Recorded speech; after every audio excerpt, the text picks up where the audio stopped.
You wouldn't know it by the looks of the land, but the rolling hills and oak-covered mountains of San Benito County are hiding something dramatic.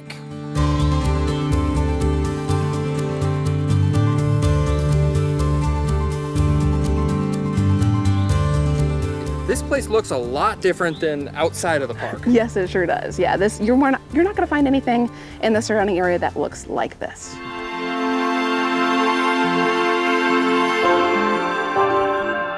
This is Pinnacles National Park, a vast graveyard filled with the remains of ancient volcanoes.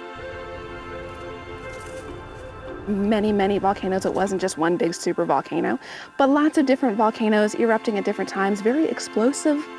The dramatic rock spires that pierce out of the Gabilan Mountains are known as pinnacles, a mix of rock that park ranger Beth Hudick says were victims of the elements. The rocks look the way they do, not because they're volcanic, but because after the volcanic layers were laid down, they were eroded away. Erosion from wind and water carved deep canyons and ultimately created the park's other noticeable feature. So do you ever get nervous that this rock is gonna fall down on your head? No. I mean, we get that question a lot, especially being so close to the San Andreas fault line. As erosion takes place, the pinnacles topple over, causing large boulders to wedge themselves between the rock walls.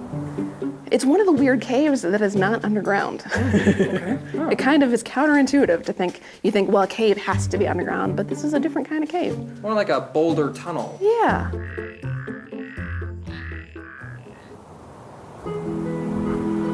The pinnacles have long been home to the Chalone, Mutsun, and other Native Americans, but in the 1860s, miners came to the pinnacles hoping to find gold.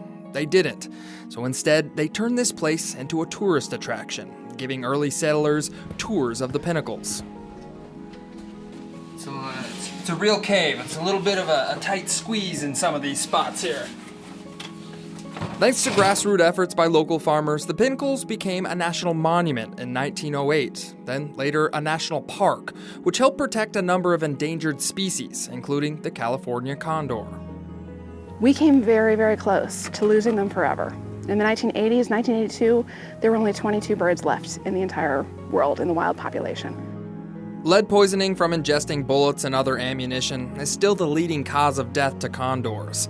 Intense recovery efforts and captive breeding have slowly brought back the population. They're one of the largest land birds in North America, so they have a wingspan of 9.5 feet. Absolutely incredible to see close up. When you come to Pinnacles, on any given day, there's a good chance that you could see one in the sky, but if you were here 30 years ago, the chances of seeing one were 0. Today, Pinnacles National Park protects over 26,000 acres. It's an ever-changing landscape that won't be around forever. The pinnacles themselves have only been here for maybe 2 million years on the outside, 1 to 2 million years. Baby rocks. That's right. They'll be gone in another million. This erosion is still going on, and so it's going to eventually erode away all those pinnacles. So the fact that we happen to be here at the same time that the pinnacles are here is pretty awesome. From the volcanic weathered rocks at Pinnacles National Park, I'm John Bartell. Hope to see you on the back road.